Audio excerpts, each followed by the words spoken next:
Yo, what is up, everybody? This is the talented Mr. Taco with TDS Ricky here for another NFL or TDS Blitz mock draft. All right, before we get this bad boy started, I'd like to start it off with a little question from my guy Ricky over here. So, last season, how many quarterbacks finished with over 30 passing touchdowns and 7 or less interceptions? Damn. What, 2? You are actually looking at I'm wrong.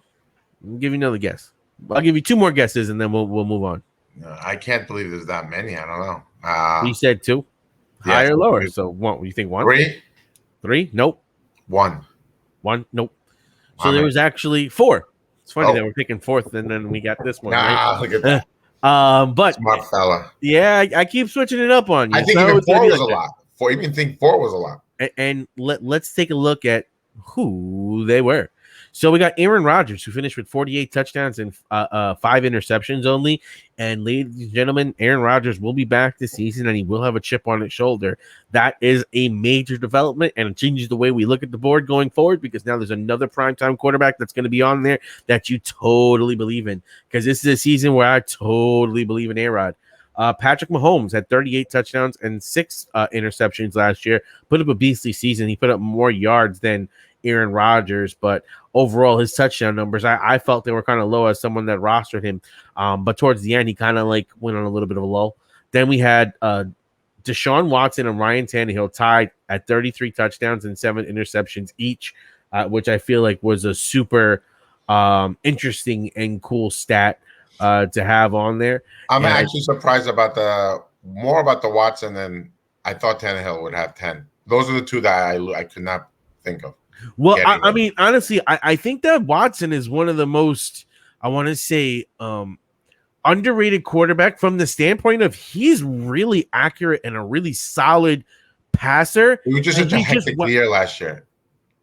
You could say that, but he is that good. Like if you he was great, but I mean, it was just a hectic year where I remember such a crazy year where it was like a lot of coming from behind. Yeah, so that surprised me that he had 10. I thought he had the 30. I didn't think he. Yeah, I thought he had but I also think this speaks to the fact of if Deshaun Watson is by some, because we know he's reported to camps, we know that he's there so he doesn't get fined. We know the Texans are able to move him. We know that this hearing may not happen until February with these people, so he may get a season in. What if someone trades for him? What if something happens here and Deshaun Watson plays? When Deshaun Watson plays, he's a monster. Point blank, period. He's one of those few guys that can compete with Patrick Mahomes in the sense of they can do it all. They can run, they can pass. They like to stay in the pocket, but when the pocket breaks down, not only can they make a throw on the run, but they can actually run with their legs, get the first down or get the touchdown. And I think that's one of the things about Deshaun Watson that's going to be really interesting, and it's going to become very interesting. He wants to get. I've been hearing, reading and just seeing that he wants to get traded. That he is coming back. Yep. He's going to get paid, but he wants to get traded, so he's not going to play. Yep. So, I don't know how bad. I don't know if he's forcing Texans' hand. I don't know if Texans are trying to just kind of maybe. Well, I think if you're looking at it from a Texan standpoint, if you've gotten to the point where you and your star quarterback have become so far gone where you guys are at this much of an impasse, then you have to deal him. Going back period. If you don't think you can play him, then you have to deal him. There's no point in you keeping him if it's gotten to the point where your relationship is that bad. Look at what's happened with Aaron Rodgers. They're not going to get anything for Aaron Rodgers when Aaron Rodgers walks. You have a chance to get maybe 3 picks, maybe 4 picks for Deshaun Watson, and at least build something before this man leaves the building. I think that's it's better to trade a player a year too early than to keep him and get nothing and keep him a year too late. And I think that's something that the Texans really have to keep into consideration, because if this situation is that far, that when you say that usually is referring to like whether that player is still worth something. And when I mean physically still able to do, or they're on their downside. Watson, they don't want to get rid of. He's in his freaking prime. Yeah. Houston does not want to get rid of it. So I understand when you say get something out of it, but They don't have to, and I'm almost to think that they really don't want to lose a talent like Watson, no matter what they get back. But then what happens here? Let's just say, okay, we're not going to deal Watson, and Watson doesn't want to get fined. Could we see a situation where Watson may not want to play there, but is playing week 1? The way this is shaping up, he may not be suspended. Yeah, I don't know what's going to happen. He might start the season. But and then if he starts this, like if let's just say the league hands no suspension down to Watson, right? Because it's too much. The investigation is still going on. They don't want to pass anything down yet, right? So the season starts. The league hasn't decided anything. That means Watson can play or not play, and the Texans are going to have that situation on their hands. And what do you do for the Texans if he says, "I'm not going to play for you"? Do you just keep him for years and just not let the guy play, or do you try to get assets for him? That becomes the question that it comes down to. You try to get assets, but you don't have to trade them right away. You're right, but I think you can trade them anytime during the season. You'll get the same amount. True, but what my point is, what if he gets dealt at the deadline to a team? Yeah, then that's. What if he gets dealt at the deadline to the Giants? Hypothetically speaking, because we know the Giants have extra picks. We know the Giants have a rocky start. Or whatever team, one of the Broncos. What if one of those teams makes the play for Deshaun Watson, and you're looking at Watson now? Does he now become someone that you can think about drafting? And I know we're going to do a PPR mock draft here, but I think this is an interesting debate to see. And point here is, how far are we willing to let Watson go with the way the offseason is developing? As we get further into the season, we're going to get more clarity. But if we come into I would be more comfortable. Like, if I would be comfortable if the league came out and said, we are not, we didn't find any sufficient evidence against Watson, blah, blah, blah, this is a civil matter, whatever it may be. Boom. And they said there's no suspension, right? Like, there will be no suspension of Watson. Right. I would be more comfortable drafting, because at that point, I'm assuming that he has to play somewhere. I agree with that. Now, here's my question to you. What if they say what I was saying? It's going to still be under review. We still need time to do it. We can't pass a ruling now, but a ruling may come eventually. But as of now, he's free bird. Like, if you hear he's going to play 10 weeks or the last 8 to 9, 10 weeks, or say, hey, he's going to get suspended, I would even be happy more, honestly, hate to say it, but would be more inclined to draft him if they said, hey, the first 4 weeks he's suspended. The first 6 weeks he's suspended. Because at least I know I have a timetable in my mind and saying, okay, 6 weeks, I have 10 weeks of Watson if he comes back and plays. But now what if they do it, like I said, on the reverse? They leave it open. And they say, this is an open league matter. That's harder.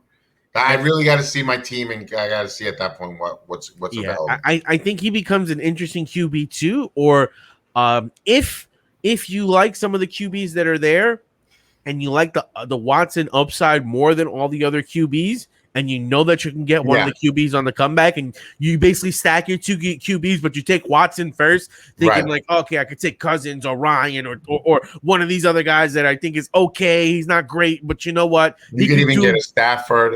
You get someone down the road. Right. Like, that's a perfect stack. If you got Watson and Stafford, and you're like, I got Watson, who should be pretty good, but I got Stafford too, Stafford, who should be good, but Watson, if he comes back, he's an elite quarterback. Right. That's why he's an elite quarterback. Like that too. Yeah, like a lot of people are salivating over the Josh Allen upside, but to me, and the Kyler Murray upside, but to me, if Deshaun Watson is healthy and playing, his upside is better than both of them in my opinion. But the problem is just how many. Except for the fact that now his team has no wide receivers, so it's but not even that. I just think more of how many games he's going to miss. So that's what people are worried about. Yeah, well, that's if he misses games. We're assuming. Yes. All right. So this one is a fourth pick, 12-team draft. We spent 9 minutes going over this situation. So you know what that means? We're going to give you some great drafting all the way through. We started already before the draft. Yep. We broke it down for y'all. We kept it funky fresh. I think right here it's a no-brainer, and I think we're on the same page here. Yeah. Henry is the safest, most secure thing that you can get, especially at 4. Like, his role is good.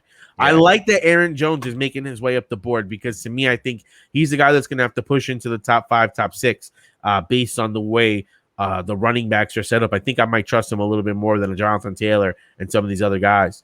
Looking at this position right now, running backs, Hilaire, Swift, Carson, Dobbins. I don't think there's anyone there that you necessarily feel the need to grab at this moment in time as far as running backs are concerned. I feel like right here, wide receiver and tight end value is great. There's a Darren Waller who's available at pick 21, who's wide receiver, tight end 2, who could be the focal point of that offense. There's Kittle available, and you're also looking at Jefferson, Keenan Allen, AJ Brown, and Allen Robinson. I think that we're going to get one of these bona fide stud type wide receivers on the back end. And I think that there's a chance that if we don't like any of those wide receivers, we might take one of these running backs. I think the biggest upside play at this point in the draft is Darren Waller, because he is essentially the wide receiver 1 on his team, and he's done it for the last 2 seasons. But I could also argue Kittle's upside here is probably the best. I'm fine with the tight end, but that's the route I would go. The running backs, one of them is going to be back there when we come back, I'm assuming. Yeah. If not the running back, a wide receiver. Like we're talking about Jefferson, Allen, Brown, McLaurin, Woods, like Lamb, Cooper. Woods, Lamb. Like I'm fine with going with the tight end. Yeah. Because of the Kittle does interest me over Waller a little bit, just because, like you said, his upside, Kittle. Yes. And because Waller was a big time target last year, and is that going to be the same thing this year? I mean, it was from what I remember, he was the offense. He was the offense. But that's exactly why. So is that going to keep up, or is that going to go down a little? I think Kittle, who missed games, is it going to be much better? And I think that based on the way that offense is set up, it's going to run similarly, where a lot is going to run through Waller, and he seems pretty safe. And the reason why I think this pick makes sense is because of the positional scarcity debate that we're going to have here, where it's not that many. Like, there's some tight ends that we like to break out, but even a guy like Dallas Goedert, now they're talking about Zach Ertz staying around. Pitts, he's a rookie. Andrews has a lot more guys there. Hawkinson is on the Lions, and these are all the top tight ends. I'm with you in this sense. Waller, to me, is the easiest pick to make. Yeah, tight end, because Waller and Kittle are above Hawkinson, right? Another tier, which we're not going to get those two back at all, right? And Hawkinson, we might even get that guy if we, I'd rather do the tight end, right? They're so much better than what's the rest. Below. Right, and their value is going to be similar to some of these wide receivers that we have here, which gives us a positional advantage. Like CeeDee Lamb might be as good as Keenan Allen and AJ Brown. Exactly, because he could have a big season with Dak and really just run it, and we don't know what's going on with the foot of Cooper. So it's interesting. All right, so now we're looking at this point in the draft. Terry's here, Clyde is here. Swift is here. We got Cooper and Wood, Godwin. I don't think we even need to necessarily go that far. I'm looking at pretty much 2 guys. I'm looking at a post-hype sleeper, and I'm looking at a potential breakout player. And I know who you're going to prefer, which is going to be Terry McLaurin, which is a beautiful fit here on this team, as we have one running back, we have a tight end, and he would become our number 1 wide receiver. But I also want to bring up Clyde Edwards-Helaire with the 28th pick, as a guy who's going to be the number 1 main back for a Kansas City team, where he did not perform that great. But when you look at his overall game, and with the way that you lose another receiver with KC, and the way they bolstered their offensive line through the draft and through trade, I think at this point in the draft, he's a pretty damn good value, because his volume might be ridiculous. My pick is Terry McLaurin here. So you were right about that. My thing about Clyde, I worry about Clyde. Yeah. My thing is Swift, to me, is just on that level of Clyde. To me, Swift is the starting running back. I know you like the backup. Well, the difference between Clyde and Swift for me is really, really simple. It's the offense. No, that's what I was going to say. So I was going to tell you that the difference again is the Kansas City offense. Yeah. That's the only thing that Clyde has a huge difference. Because you know why? Here's the one thing I'll say why. They added 3 new offensive linemen. This could be a team that's going to get low, get dirty, and protect Mahomes. And I think that Clyde last year did get pretty good volume, and there's no one there to really take anything from him. I think when Swift performed last year, you saw what he could do. I think Detroit saw that. I think you would take Swift over Clyde? If the Swift is, they're giving him the number one. It's his job to lose it. But Clyde also has the number one, but he's on Kansas I'm City. with you on that. I'm with you. You would take you. So then here's the question: Swift, who would you take, Swift or Edwards? You really think Swift is over Edwards at this point? No, I think they're on the level. What Clyde gets over Swift is he's on a great team, and I think I think that's where yes. I think you're sleeping a little on Swift. Like he to me, yes, could be better. I'm not necessarily sleeping. I think he could be better than Clyde, at some point, yes. But you're right. Here, I think the safer bet is Clyde. And I like Terry, but I like Terry. No, I would pick Terry over Clyde. I like Terry, but I like what we can snag with some of these later round wide receivers, and with the later round running backs, which we're going to be looking at, it's going to be like, other than maybe Henderson, who do you really trust? Nobody. That is true. There is very little running. And the upside of Clyde Edwards is top 10. Like he could be if he gets his touchdowns this year and they use him the same amount and the offensive line gives him more holes to run through and he looks like what he looked like in college. Yeah, because that's a lot of ifs. We saw. The offensive line is going to be better, and the kid is the biggest thing with me with Swift is also he gets hurt. We haven't seen him take the workload like that. I say we take the running back here and bank. No, I don't mind the running back because you're right. It does go down a lot. And the reason why we're doing it is twofold. One, we want to show you guys draft strategy, and two, just because we're building a team here where we're going to literally dominate this running back position, where we're going to dominate this tight end, and where we're going to snag value wide receiver. A lot of people might be looking at it and say, hey, Terry's a great pick right there, wide receiver, blah, blah. But for our team, it does look more sense to get a running back there than what's left over in the wide receiver core. Because look at this. I think DJ Moore, we were just talking about it. To get him at the 45th pick, seeing how many points he scores, how much of a focal point of the offense he is, I think that he's a steal right here. That's a good. Yeah, I don't mind DJ Moore at all. And then, imagine if a Brandon Ayuk comes on the way back. That's who. If we could get him on the way back, that's a pick for us. Boom. I think Ayuk right there, and let's just take a quick look at running backs. I like Gaskins, I like Edmonds, I like some of these guys, but I like Hunt. I like Hunt. I'm not gonna lie, but I would go with Ayuk right here. I like Ayuk here. I think that some of these other guys we can maybe get a little bit later. I think Visca, Brown, these guys will be solid guys that'll fill in to give us solid points. But we have two heavy hitters with Henry and Hilaire, who should be volume guys, and we have a positional advantage with Waller. So I like snagging up Ayuk here to make sure that we're pretty efficient at the wide receiver position. Yeah, I like it. And with Waller, it's almost like we have 3 wide receivers. Yep. Now, Pitt's going in the fifth round. That's why Waller makes such a big difference in that pick. I'm sorry. I like how much that Pitts is starting to fall because Pitt's in the 6th round. It's starting to get interesting. That would be a great pick in the 6th round. It's starting the lower he gets, the more I'm willing to risk waiting because he's the one guy where I can take that risk on. Now, in this situation that we're looking at, we saw Dak Prescott's off the board. We're looking at Wilson, Herbert, Rodgers is here, but we know that with Rodgers' announcing of him coming up, his ADP is going to start to rise. I think at this point in the draft, we can still wait on quarterback because between Stafford, Tannehill, Brady, Rodgers, Herbert, Wilson, Hurts, there's about 6 quarterbacks that we still like, right? I think at this point in the draft, we look at a flex position. We try to get either depth at wide receiver or depth at running back. And then when we come back around, we could probably take a quarterback. I think Myles Gaskins at this point is a steal. Yeah, I would go with Gaskins here, yeah. Personally, I just think that his volume upside now, I was talking about it with Ricky. I think that he can average 4 rushes a quarter and average 1 catch a quarter.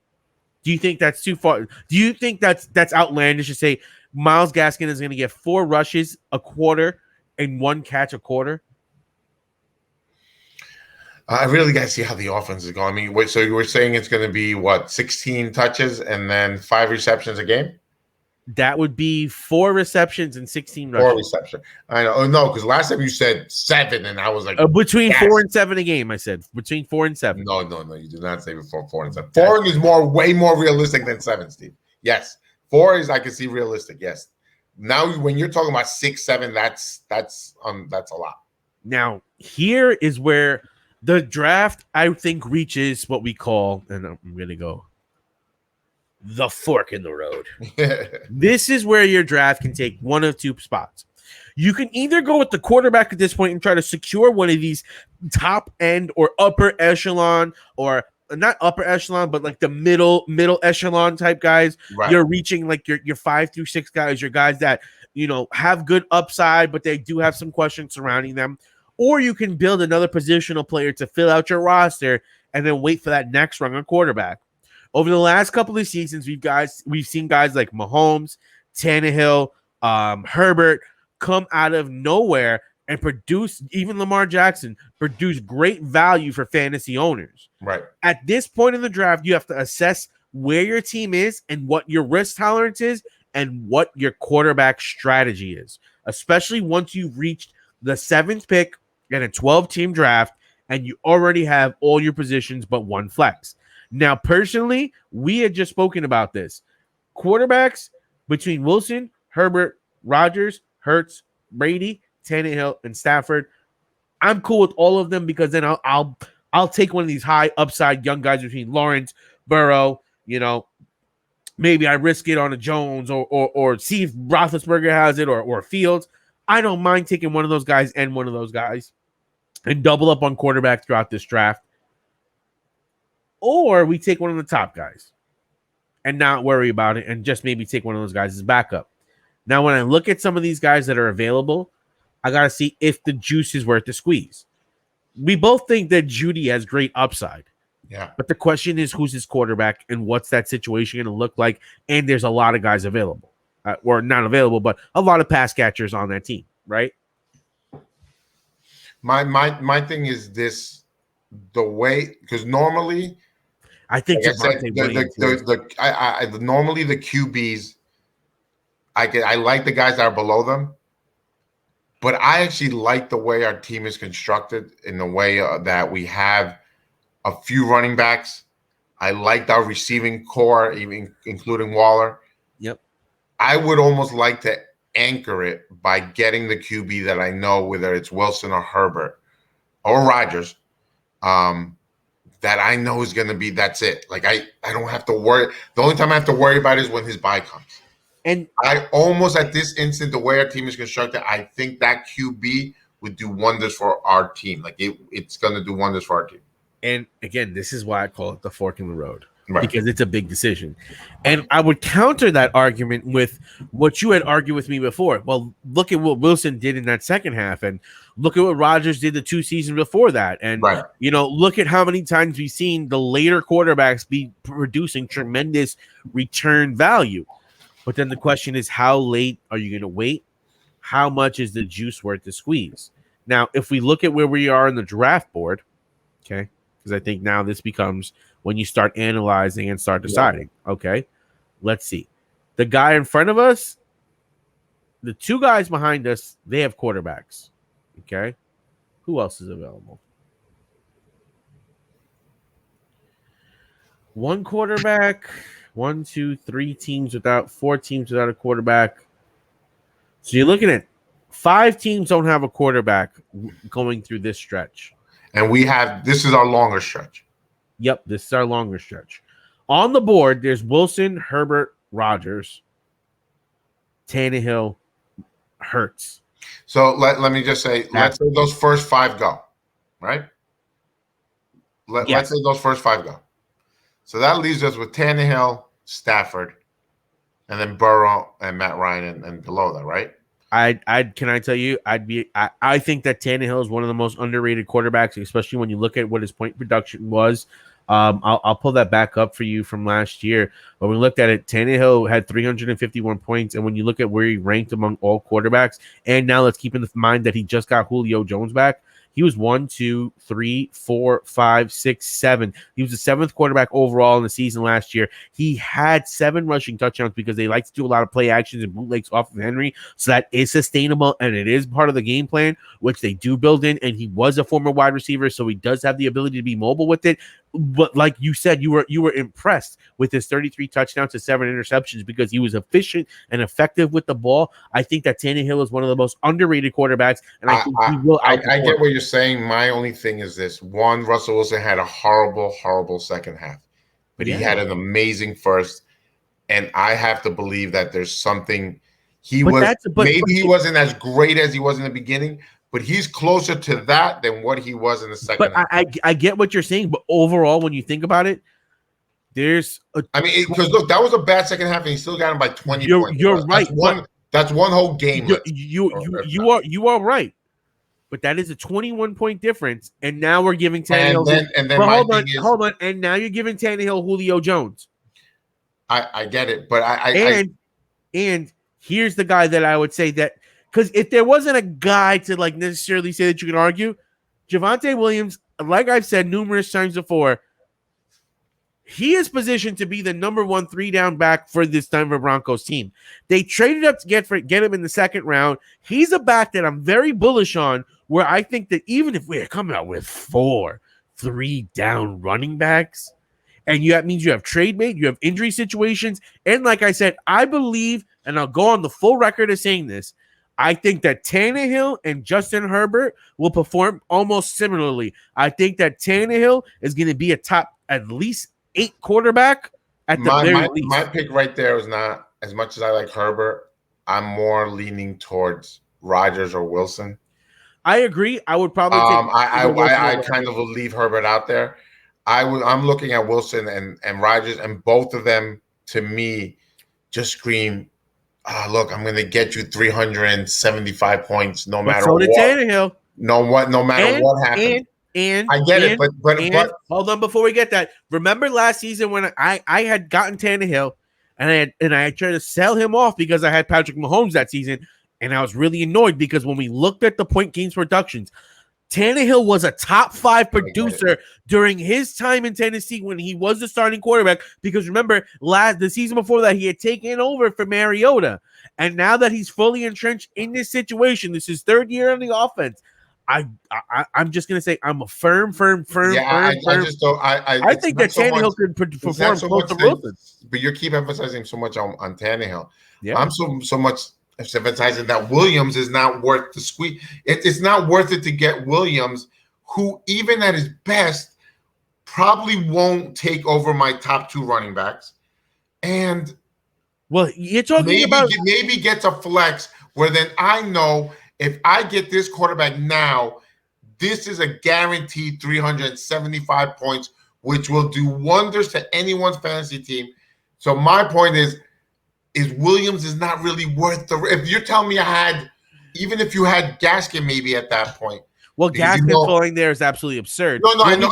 He was a steal. But my point is saying to you is that would be something different. A 3-down running back is a top 15 pick. Point blank period. That's how they go. I don't know if he's going to be I don't know if he's going to be. That's what I do think. That's where it becomes a risk versus reward. That's what I'm saying. And I don't think the reward is that worth it. I know I could get 375 points. That's how I'm looking at it. This quarterback, Russell or Rodgers, could get me close to 400. And I am fucking. I understand that, but also let's remember Rodgers, the 2 seasons before that, did not perform close to this. Yeah, but that was more of a fluke. Like Rodgers 2 seasons in a row. He had 2 seasons in a row. You know what he said? And it was good. This was just a quote recently. Rodgers said, people are talking about, this bad season, that bad. He goes, the thing is, my bad season is someone's career season. He's right. So let's get that, let's also talk in fantasy football terms. In fantasy football terms, you're talking about a number 7 quarterback who is going 5 quarterbacks after this that you can get on the way back, who outscored Brady, who outscored Herbert, who outscored Lamar Jackson, Matt Ryan, and all these other guys who had to do better. Harping on Tannehill. I'm not harping on Tannehill. I'm telling you, Williams here was the point. You're going the wrong way. You should try to sell me on Javonte Williams. Well, no, because here's my point on this. To me, that's where you're taking the risk. No, because here's where it goes. This guy has 5. There's only 5 of it. There's 5 teams that need quarterbacks. 1, 2, 3, 4, 5, 6. I am good with any one of these 6 quarterbacks starting on my team. I could start anyone. I could start 7 with Stafford. I can start any of these guys. So to me, that's why I'm not even necessarily having to harp on Williams, because I know guaranteed I'm going to get a starting quarterback back. Hurts is going to make it back. Brady's going to make it back. Tannehill's going to make it back. Maybe even Rodgers might make it back. One of these guys is going to make it back. And because of that, getting the opportunity to have a 3-down back, while he may bust, he may not take that position. But that upside that he offers at this point in the draft, I would go for the QB here. That's just all right. So then who would you take? Wilson? Or because again, here's my beautiful part. 333, 334, 333, 323. He's 10 points off. 323, 333, 308, 305. They're all within points. You're talking about within 20 points of each other. So this is a 20-point. I probably would go with. Oh man, that's a hard one between Rodgers and Wilson, to be honest with you. I'm not worried about. You know what? I'll go with Rodgers. That's my man. I would go with Rodgers. All right, Rodgers it is. Wilson, Javonte went, Hurts, Tannehill. Tannehill went before Brady. There goes Brown. See, look at that. And now you're looking. We would have been stuck with Stafford and Burrow. Well, no, one quarterback would have not gone. So there would have been one more quarterback available because someone would have taken Rodgers. Yeah, that's true, but still. So, I mean, again, like I said, I was cool with any of them. I'm not even bad with a Stafford. Well, who's the running backs left? Running backs left are David Johnson, Jones, Gordon, Mostart. I think at this point in the draft, Mike Williams makes a lot of sense. Yeah, Mike Williams. We love Mike Williams. Yeah, but this is going to ruin our thing. Don't pick him. Yeah, but here's the problem that I have with Fantasy Pros. It's like if we take one of these tight ends, it just doesn't make sense to this team because we have Waller. Yeah, it's great to have a backup tight end, but I don't want to invest a pick this high in him. And that's why if I took a quarterback right here, it makes so much sense. But when we're looking at it, I mean, maybe Corey Davis. I like his potential upside, but Lord knows what's going on with that. Go back to running backs. Let's see about picking a running back. Just out of if I skipped on Javonte Davis, there's no way I'm really going to take Ronald Jones here. That's what I was thinking, Jones. I mean maybe Jones, but we have I don't want to make him my fourth running back because I don't believe on him being the 3-down back ever. I don't think like Javonte Williams' upside to me is next year he's going to be looked at in the top. He's going to be looked at as one of those running backs that you're going to want to get in the first 2 rounds because he has so much volume. And when I was looking at the way the Broncos traded up for him and the way they run that offense, it's literally built where this guy is going to take it. It's almost like how where Michael Carter from the Jets is someone that I'm starting to watch now as he's running with the first team that I don't mind snagging him later because of how cheap he is and taking that risk on a running back like that because he's going to be the starter more than likely on a team that has a decent offensive line. Yeah, but I would have if Carter was like so. That's a perfect example. If Carter was there, that would have been worth the squeeze. Well, Carter, he's still there. No, he's not. More than likely, Carter's not there anymore. What are you talking this is the 93rd pick. We're a little early for Carter. Oh yeah, Carter should be here. No, he's not, Steve. Where are you getting that? There you go. He's Carter. Bro, I don't know. This is way too early for Carter. That is, but I'm saying you don't take Carter over down the road. He's going to be better than Williams. No, he's not. Don't even fool yourself. There's a reason why Javonte Williams went in the second round. That is true, maybe. But so don't get crazy here. And I'm be honest with you, the truthers that I've seen for Javonte Williams, a lot of people are thinking this kid is going to be the real thing. A lot of people. I think at this point, it's either Davis or it's Mike Williams. If we go with the wide receiver, if we go with the tight end, go with Davis because we normally would go Williams and we normally go tight end. Okay, which I don't think is a bad strategy, but let's go with the receiver. Yeah. And I think that to me also sets up why I would take the running back in that position and wait on the quarterback because I would have been cool with even the Stafford if I end up with the Stafford and a Joe Burrow on my team. It's just a big difference. Stafford and Rodgers is a big difference. You're right, but one of the other quarterbacks would have been left. The way I would have. But we said it would either been Tannehill probably. And again, or maybe not even him because he went before Brady, so it could have been Brady. And Brady and Rodgers are different. Now, at this point in the draft, Mike Williams is someone that I like. I like Mooney. I think that the upside of what we just spoke about with Michael Carter. The problem is if we actually do some real shit like that, this mock draft is going to beat the fuck out of us. It's going to penalize us. You think But so? in real life, this play is either Michael Carter or Michael Williams. We're taking a Mike. There's going to be a Mike. So take Carter. Take Carter. See what happens. See, now the problem with Carter, and I just want to make sure that you see here. Or draft board. You think he comes back around?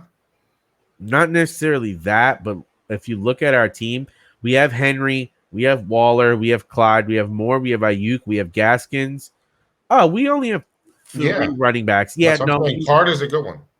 Okay, I like it. I like Carter here. Although I do like the upside of Drake in PPR leagues.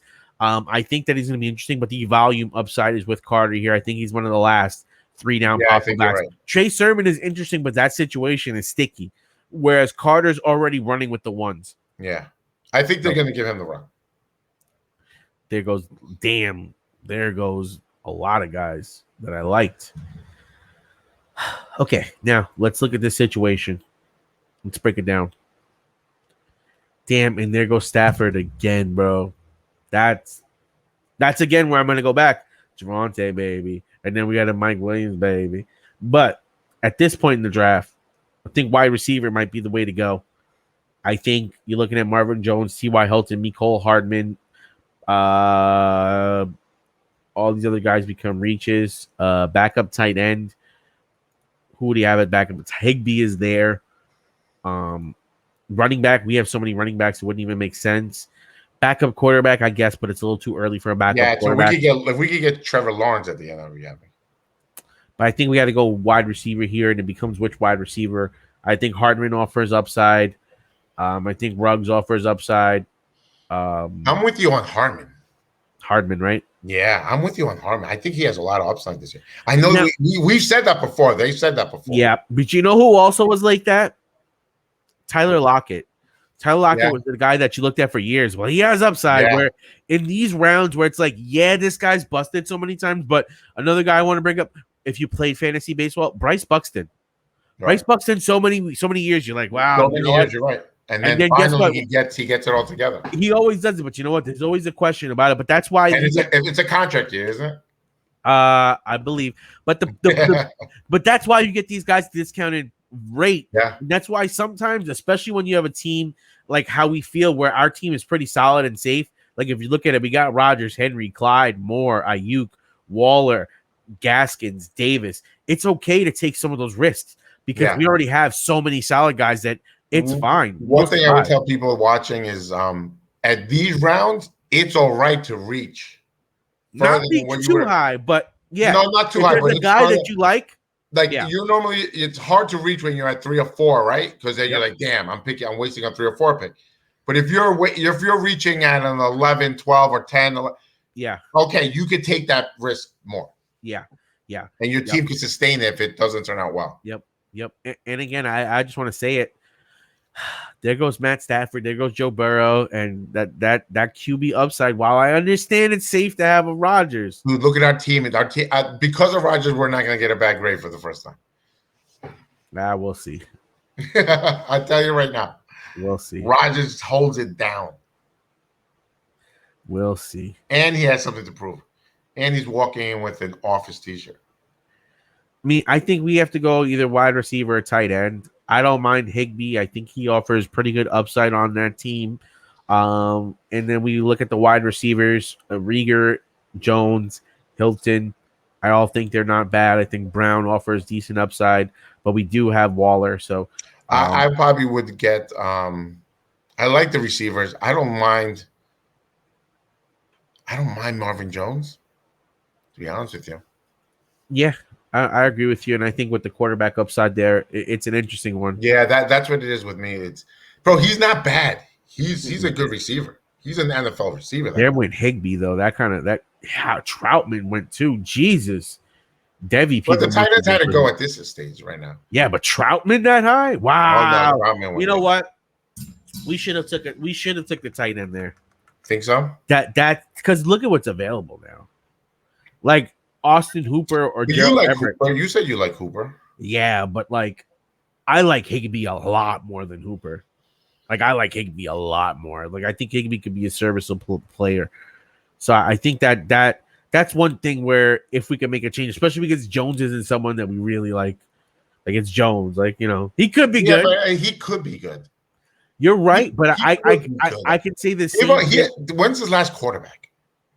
You know what I'm saying? No, he was pretty good with Stafford and with Jones. They were good, but you also have to Visca, Chark.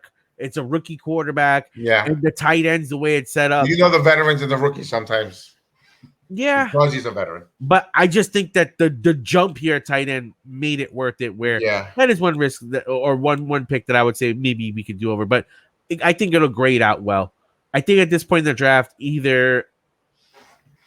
I think taking the backup now might make sense. It's only 3 picks left after that.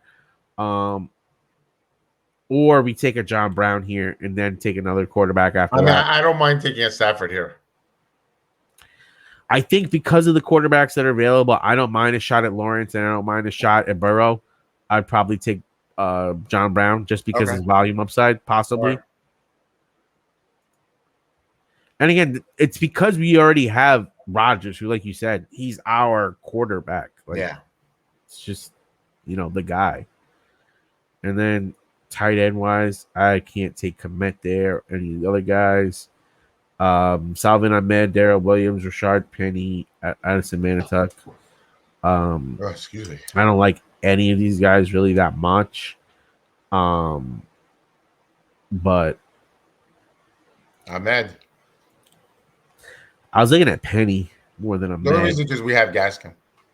That is true. I was looking at that, but I think that Penny, because of his receiving ability and coming off that injury, and with the way that offense might run, might offer some upside. I didn't like how they didn't play him a lot like last year. No, he was on PUP. He came back from knee surgery. Yeah, he came back. That's what it was. That's what it was. Yeah, that's the only reason why, and that's why I think here it's an interesting play. But I mean, I can go Penny or Ahmed. You pick. I would go Ahmed.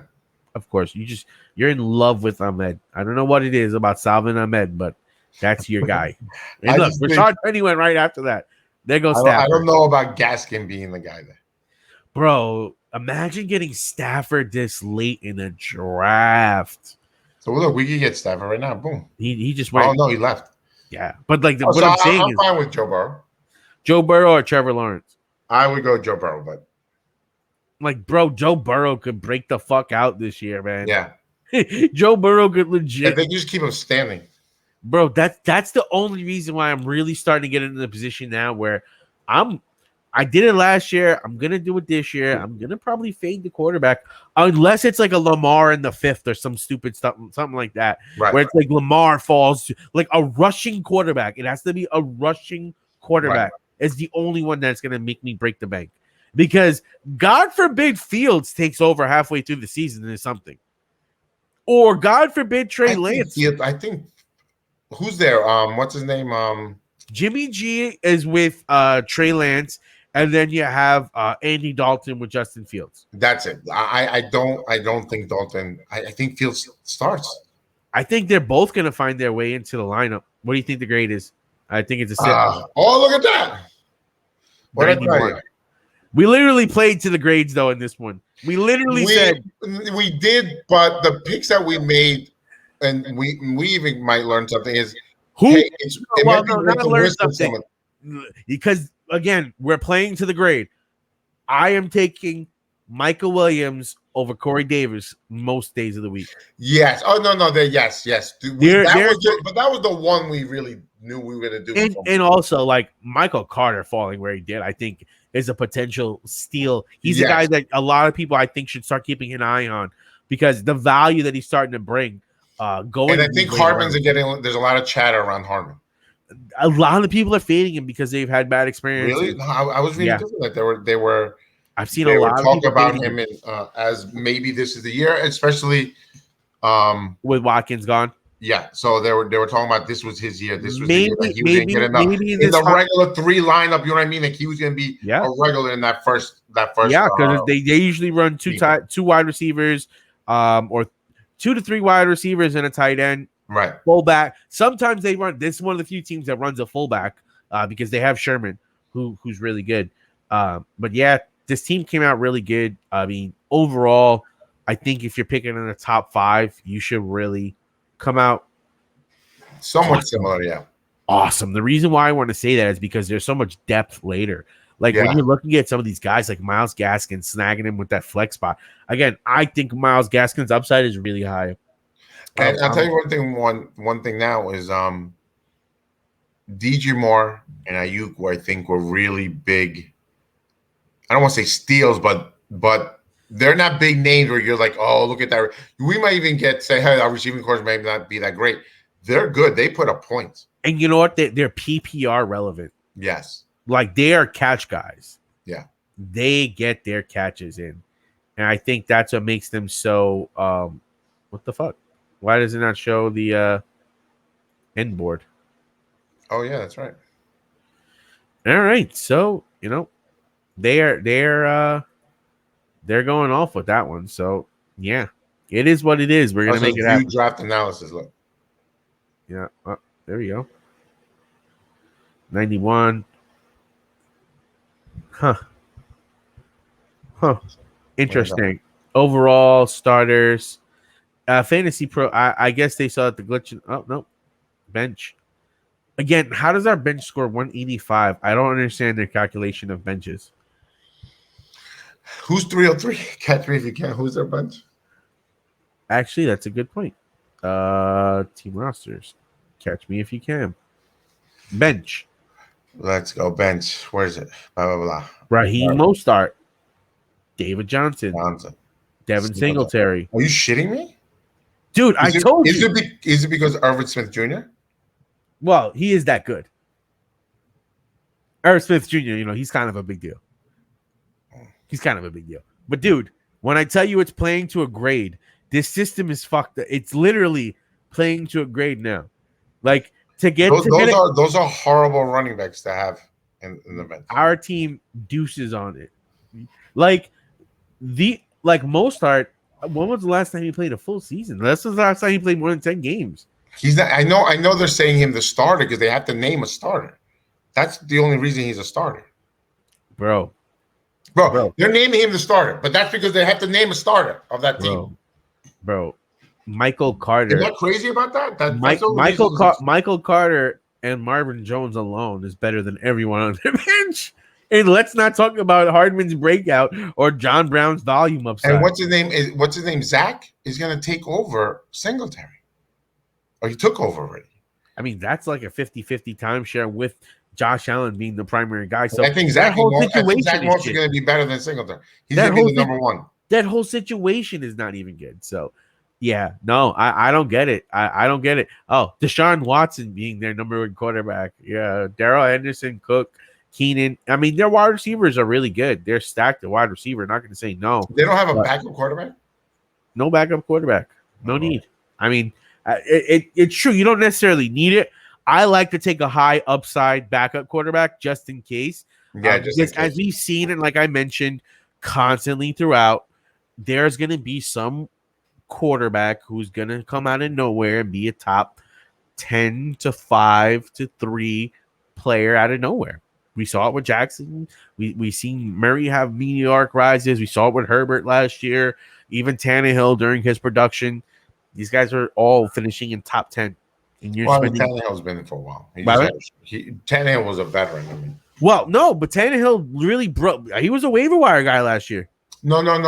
Yes, Tannehill, yeah. But no, what I'm saying he's had a couple of good years already.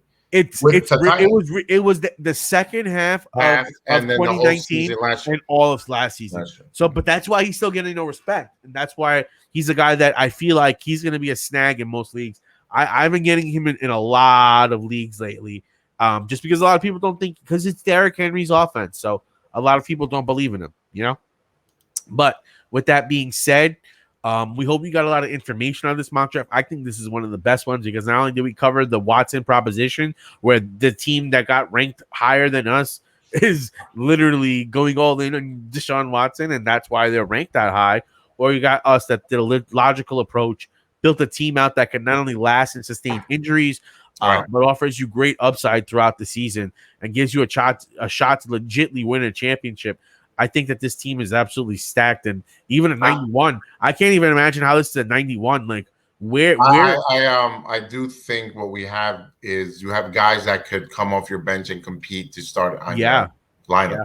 So again, that's what you really want. You always want to find that one or two position where you're. So I know it sucks sometimes, but to be like, hey, who do I put in? You could go either way. So when you have guys on the bench that can fight to be in your lineup, that's what you're looking for. Yep, absolutely. So on that note, everybody, we are out of here. I hope that you enjoyed. I hope that you guys got a kick out of our debates and everything, how it went down. And until next time, we are out. And I'm going to give you guys on that out a little preview of something that we have coming for you up down the pike. TDS Blitz, TDS Blitz, number one fantasy sports show, about to get it popping like this. TDS Blitz, represented like that. The dopest fantasy football podcast. This is what you need. Tell a friend to tell a friend. Talking strategies and more. Helping you to win from player rankings, waiver pickups and more. TDS Blitz, keep